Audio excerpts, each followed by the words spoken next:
Baik, kepada paslon nomor 1. Saya bisa menerima, tapi saya kurang yakin. Karena sungkung yang terisolir sampai sekarang belum juga dibuka. Padahal Bapak pernah menjabat sebagai Ketua DPR pada masa itu.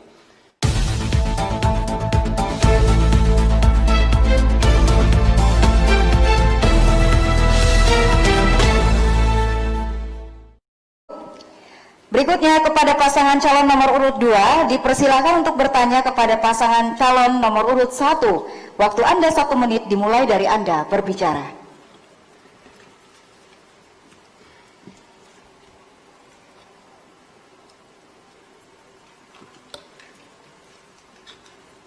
Baik, terima kasih.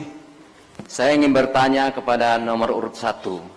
Kita di Kabupaten Bengkayang, infrastruktur di mana-mana betul-betul rusak, tidak ada yang benar. Dan daerah-daerah terisolir yang belum terbuka. Ketika Bapak terpilih menjadi bupati, apa yang Bapak lakukan? Terima kasih.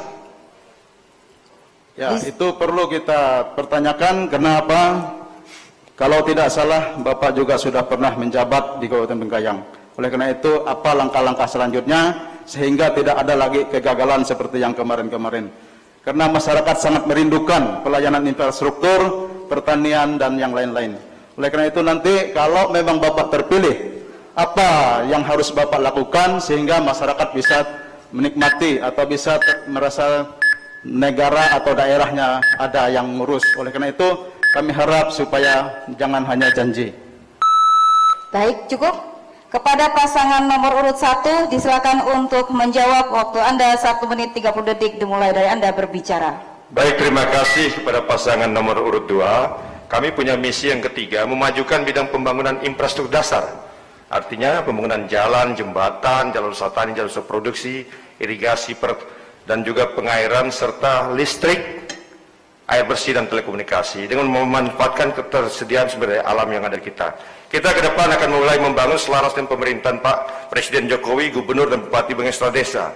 Mulai membangun dari dusun dan desa di bidang infrastruktur dasar, agar benar-benar masyarakat di dusun dan desa tidak ada lagi yang tidak bisa dilalui oleh kendaraan roda 4 dan kendaraan roda 6. Karena kita melihat hampir berjalan di semua desa dusun, di seluruh kecamatan, di 17 kecamatan, melihat langsung bagaimana jalan-jalan di Siti Semarang menggunakan dana desa, tidak ada tersentuh memakai APBD Bengkayang. Jadi ini salah satu indikasi kita ke depan, bagaimana selaras untuk kita mencari dana pusat, provinsi, dan kabupaten untuk diterjunkan langsung ke anggarannya ke dusun dan desa untuk membangun infrastruktur desa.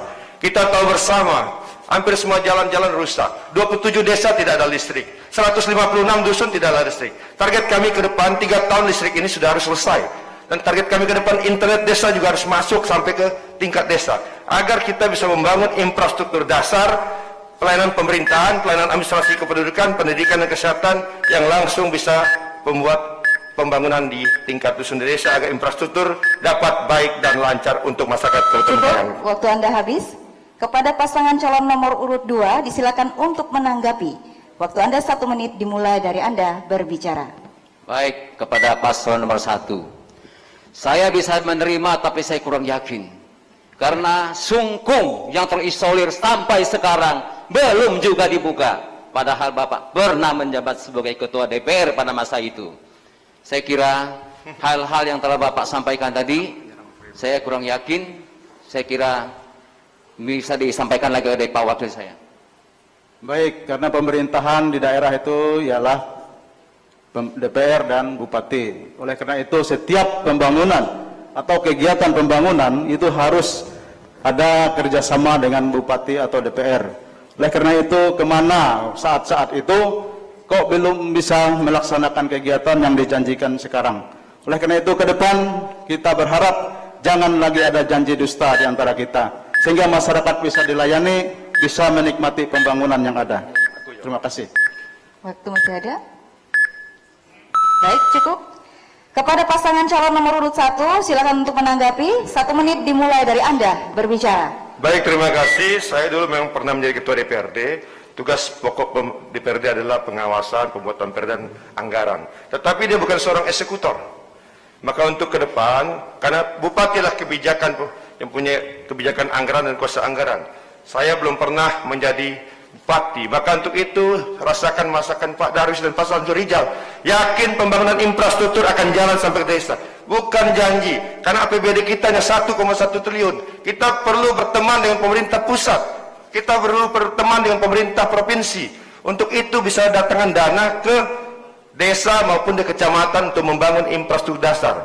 Makanya ini adalah salah satu tugas Bupati Bengkayang ke depan. Silakan Selanjutnya bahwa pada waktu posisi beliau ini adalah merupakan, dan kita perlu melakukan percepatan pembangunan, membuka isolasi daerah-daerah terpencil.